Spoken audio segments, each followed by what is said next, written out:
Hi, I'm Kara. And I'm Holly. Today we are going to talk about copyright and trademark law and what happens when someone doesn't abide by it.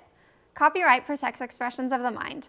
Article 1, Section 8 of the Constitution recognizes this law as one of two kinds of intellectual property. When a copyrighted work is copied or another work is confusingly similar, there may be a case for copyright infringement. So what exactly is copyright infringement? It is the use of works protected by copyright law without permission. According to the Law of Public Communications book released in 2017, copyright law punishes those who infringe the rights of authors to control the reproduction, adaptation, distribution, display, and performance of their original works.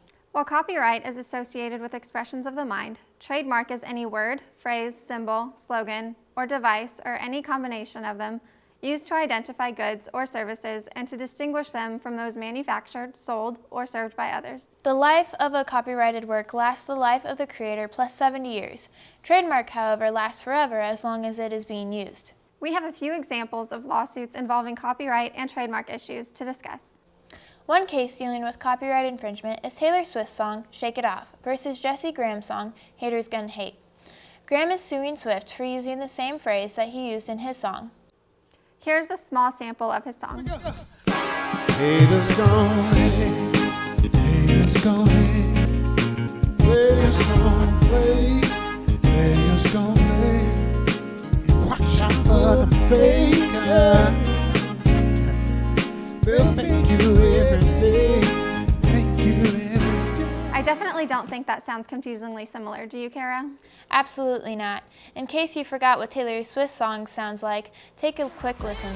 Play, play, play, play, play, and the haters gonna hate, hate, hate, hate, hate, baby. I'm just gonna shake, shake, shake, shake, shake. Shake it off, shake it off. Heartbreakers gonna break, break, break, break, break, and the fakers gonna fake, fake, fake, fake, fake, baby. I'm just gonna shake, shake, shake, shake, shake. Shake it off, shake it. They sound nothing alike, even though the lyrics are similar. However, Swift will most likely be protected under the fair use doctrine. Her lyrics were not the same, only similar, and it was only in the chorus that her song had any similarity. Another case dealing with copyright infringement is Starbucks and their Frappuccino versus a Canadian coffee chain called Coffee Culture Cafe selling a Frappuccino.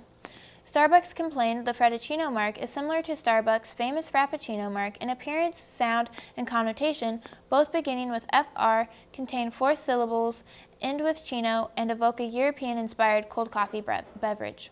Let's take a look at some pictures to see how similar they are. They do look pretty similar, but are they similar enough that the average consumer would be confused?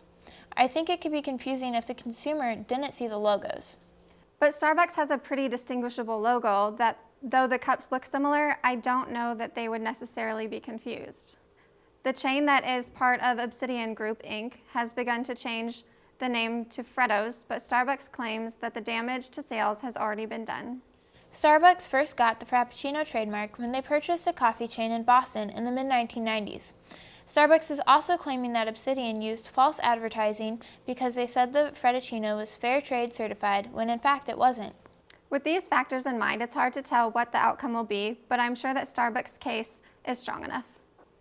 A recent case involving infringement deals with the use of a well-known name to sell products without permission. Urban Outfitters has a history of getting into trouble. The retailer has been in hot water before for insensitive and culturally inappropriate teas. This time, however, Urban Outfitters is being sued by Coachella, the music festival that takes place in California every April, for copyright infringement. The retailer is using the Coachella name for their products like the Coachella boot or Coachella mini dress. Urban Outfitters has also been sued by Harley-Davidson in the past for unapproved use of its name and logos. Here's a picture of the Harley-Davidson tee.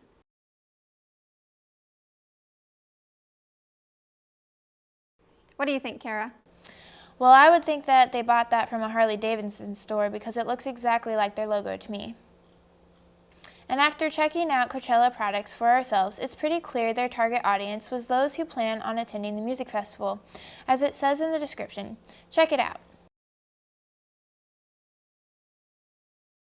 The retailer does not have an official partnership with Golden Voice, the company that owns the Coachella trademark.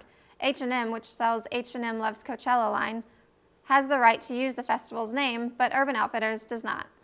Coachella asked the court for an order demanding that Urban remove from sale any infringing items and engage in corrective advertising to inform consumers that the festival is in no way affiliated with Urban.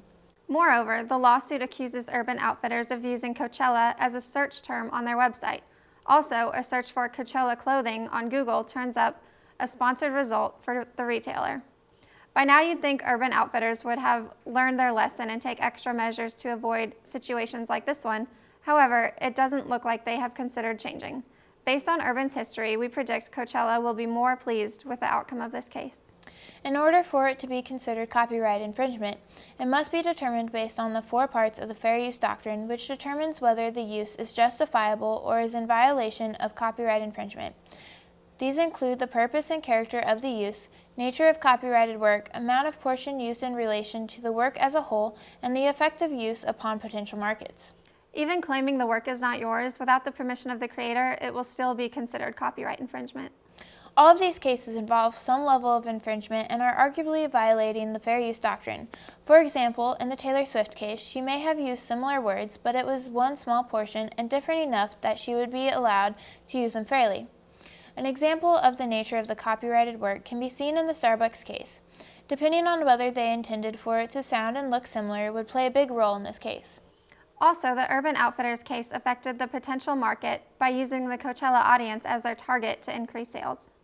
So what did you guys think of these cases? We hope you learned a lot about copyright and trademark infringement. Thanks for watching.